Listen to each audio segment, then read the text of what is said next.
अस्सलाम वालेकुम नाज़रीन, अदारिया न्यूज़ के साथ मैं हूँ ज़ुबारिया रहमान। वफाकी दारुल हुकूमत इस्लामाबाद में अगर गैर कानूनी तजावज़ात की बात की जाए तो इस्लामाबाद का शायद ही कोई ऐसा हिस्सा होगा जो गैर कानूनी तजावज़ात से खाली हो। CDA जिसका काम शहर के बाकी अमूर की निगरानी करना है, उसमें यह भी शामिल है कि गैर कानूनी तजावज़ात को वक्त के साथ साथ ख़त्म किया जाए। लेकिन ऐसी क्या वजह है कि CDA जो अपना काम बाकायदगी से करती नज़र भी आती है, हालात अगले दिन वही मंजर पेश करते हैं जो कि ठीक एक दिन पहले नज़र आ रहे होते हैं। क्या इसमें CDA की कोई गफलत है या जानबूझकर ये काम किया जा रहा है? इस वक्त मैं इस्लामाबाद के एक मशहूर बाज़ार अपारा मार्केट में हूँ। नाम से आप सब लोग बाखूबी वाकिफ़ होंगे। अगर आपको मेरा कैमरामैन इस बाज़ार के चारों अतराफ़ की सिचुएशन दिखा सके तो आप देख सकते हैं कि तजावज़ात की भरमार है। ख़वातीन का ख़ुसूसन ऐसी जगहों से गुज़रना कितना मुश्किल हो जाता है। CDA जो कि हर चौथे दिन, अगर कहा जाए तो गलत ना होगा, कि तजावज़ात को हटाने के लिए ऑपरेशन भी करती है, लेकिन इसके बावजूद हालात जू के तू नज़र आते हैं। क्या ताजरान और CDA की मिली भगत है या मामला कुछ और है? आइए जानते हैं।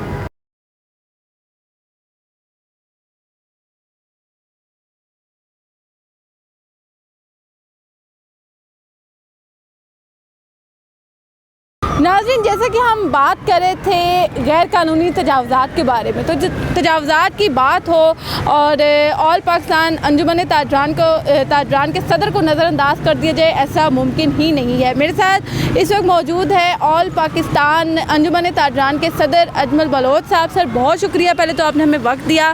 सिर्फ अपारा की बात तो बाद में आती है, अगर पूरे शहर की ही बात की जाए तो शायद ही कोई ऐसा इलाका है सर जो कि गैर कानूनी तजावज़ात से खाली हो।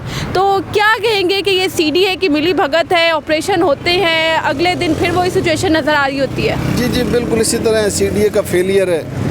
फिर MCI बनी हमारी, हमने समझा MCI के लोग DMA करेगा, DMA ने भी कुछ नहीं किया। ये सारा दिन लोग पैसे इकट्ठा करते हैं। मैं तो कहता हूँ मेरे ख्याल के मुताबिक कोई 3-3.5 करोड़ के लगभग यहाँ से भत्ता इकट्ठा होता है पूरे शहर के अंदर से इस इंक्रोचमेंट को।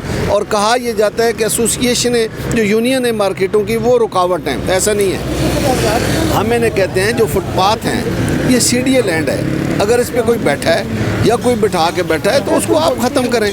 अब देखें ये जो रोड लाल मस्जिद की तरफ जा रही है ये सारी भरी पड़ी है। अब ये तो किसी यूनियन ने नहीं लगाया हुआ है ना यहाँ पे। तो मसला ये है कि किसी भी मार्केट में चले जाएं, ये CDA के जो लोग हैं जिन्होंने ये करना है काम, वो अपनी ज़िम्मेदारी पूरी नहीं करते, वो करप्शन करते हैं। तो ये भरे पड़े हैं फुटपाथ। आपने देखा होगा कोई बंदा गुजर नहीं सकता है यहाँ से। कोई ख़वातीन जो है इस फुटपाथ पे, उनके लिए चलना महाल है। लेकिन हम कह के थक गए। जब हम ज़ोर लगाते हैं, इनको तंग करते हैं कि भाई आए मेहरबानी करें, बड़ी बुरी हालत हो चुकी है, तो ये फिर दुकानदारों को तंग करना शुरू कर दें। चंद दुकानदारों का सामान उठा के उसको गायब कर देंगे, उसको तोड़ लेंगे, उसको घर ले जाएंगे।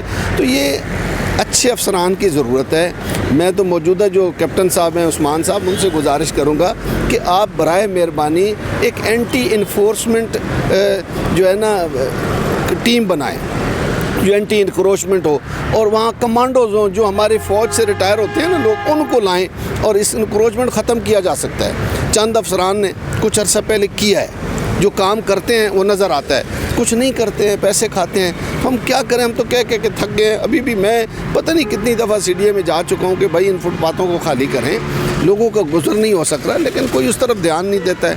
यही साथ आप देखें, इतनी बड़ी इंक्रोचमेंट जो इस वक्त चौक में आपको नज़र आ रही है, ये जो रेस्टोरेंट बना ये था उसके लिए ओपन स्पेस, CDA की उस पे लीज़ पे, DMA की लीज़ पे, पता नहीं मिली भगत से ये इतना बड़ा शॉपिंग प्लाजा बन गया है जिसने सारा मार्केट का मुंह। ये मार्केट बड़ी खूबसूरत है, ये इस्लामाबाद का गेटवे है। ये अपारा एक बंगाली बच्ची के नाम से मंसूब है। ये चौक में हम खड़े हैं, ये भी अपारा चौक उसी वजह से कहलाता है। तो इस गेटवे को तबाह कर दिया गया। इसको आगे से एक बिल्डिंग खड़ी कर दी गई, पूरी मार्केट उसमें छुप गई है। और 50-60 लाख रुपए यहाँ से किराया वसूल कर रहा है बंदा, लेकिन कोई बंदा टस से मस नहीं होता कि उसने ये कैसे बना लिया है, ये किसके साथ मिली, कौन सीडीए के अफसरान थे जिनके साथ मिली भगत से ये उस जगह पे जो सीडीए लीज पे थी और उसके नाम कर दी गई है, सारी 2-4 अरब रुपए की जगह है। तो एक तो सीडीए मास्टर प्लान की ये खिलाफ वर्जी, अब जहाँ से इस्लामाबाद स्टार्ट होता है वहाँ पे खिलाफ वर्जी है, उसका ज़िम्मेदार कौन है? मैं तो चेयरमैन साहब से कहूँगा कि इसका नोटिस लें, इसकी फ़ाइल मंगाएं, इसको पढ़ें किन किन अफसरान ने जो ज़िम्मेदारान हैं, क्योंकि सीडीए को जो पैसा जाना था, अगर जाना भी था तो वो किसी की जेब में जा रहा है, तो ये जुल्म हो रहा है। तो इस पे उनको तवज्जो देनी चाहिए और इसका नोटिस लें। अजमल साहब, आप जिक्र कर रहे हैं कि अफसरान को नोटिस लेना चाहिए। हमारे यहाँ पर कुछ ताजरान से बात हुई है, जो छोटे लेवल के, अगर हम ये कहा जाए ताजिर बरादरी है हमारी, जो कि तजावज़ात लगा कर बैठे हैं, जिन्होंने ये कहकर माजरत कर ली कि हम कैमरे पर बात नहीं कर सकते। उनका इंकशाफ है कि बाकायदा हर महीने वो भत्ते के नाम पर सीडीए को इसका रेंट भी पे करते हैं। तो आप देखिए, मैं पहले बात कर चुका हूँ कि ये इनक्रोचमेंट हमें नहीं हो सकती है, ये 1 मिनट कोई नहीं लगा सकता अगर ये पैसे ना दें तो। अब जो पैसे वसूल करते हैं, मुल्क तो वैसे ही करप्शन से भरा पड़ा है। मुझे तो समझ नहीं आती कि इस मुल्क को हर जगह, छोटी छोटी जगह को भी करप्शन ने लपेट में ले रखा है, रास्तों को करप्शन ने लपेट में ले रखा है, बाकी तो दूर की बात है। तो ये हुकूमत नाम की कोई चीज़ नहीं होती। अभी भी आप देख लें 8-9 महीने हो गए, कोई लोगों का पुरसाने हाल नहीं है, कोई काम नहीं हो रहा है, कोई डेवलपमेंट नहीं हो रही है, महंगाई जो है वो अरूज पर है। कम से कम ये जो एडमिनिस्ट्रेटिव काम है ये तो हो सकते हैं, जिन पर कोई पैसा नहीं खर्च होता। चले सड़क बन नहीं सकती, सड़क साफ़ तो हो सकती है ना, तो कोई करने के लिए तैयार नहीं है। तो मैं आपका मानना है कि ये मिली भगत से काम? हाँ, मैं 100% एलानिया ये कह रहा हूँ कि ये मिली भगत से। देखें, जब भी किसी इदारे में काम नहीं हो रहा होगा तो समझे वहाँ करप्शन हो रही है।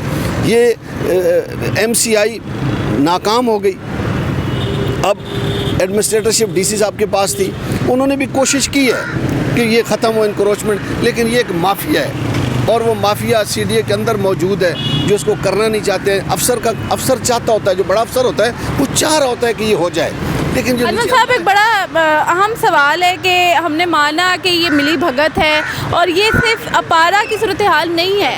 आप पूरे इस्लामाबाद का कोई भी इलाका देख लें, आप खन्ना पुल उठा के देख लें, आप त्रामनी, वो अहम शाहराएँ जो एक इलाके को दूसरे इलाके से जोड़ती हैं, जिनका मकसद होता है कि हर वक्त वहाँ पर रास्ता साफ़ रहे, वहाँ भी यही सूरत हाल देखने को मिलती है।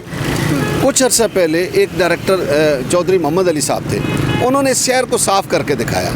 उनके ना तो 4 हाथ थे, ना 4 ज़हन थे, ना 4 आँखें थीं।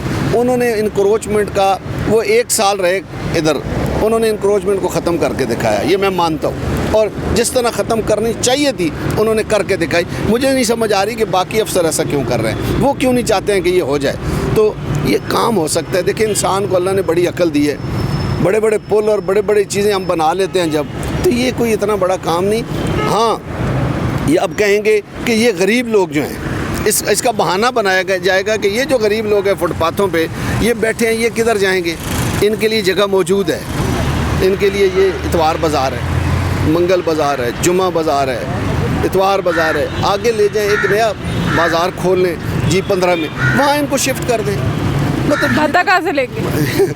असल मसला भत्ते का है, वो भत्ता जब तक नहीं मिलेगा तब तक बात नहीं बनेगी। और इसी तरह इसी गंद में कम से कम कैपिटल को तो साफ़ हो जाना चाहिए। बाकी तो पाकिस्तान की जो हालत है सो है, कैपिटल की इतनी बुरी हालत है, सिर्फ जो F सेक्टर है उसकी तरफ तवज्जो है, क्योंकि वहाँ पे सारे हमारे ब्यूरोक्रेट रहते हैं, जज साहबान रहते हैं। F सेक्टर जो है तो वो ज़रा साफ़ होता है कि नज़र आएगा, हमारी बेइज्जती होगी। उन्होंने इधर आना नहीं है, उन्होंने बेगमात ने इस तरफ आना नहीं ख़रीदारी करने, तो इधर गंद चला रहेगा तो चलता रहेगा।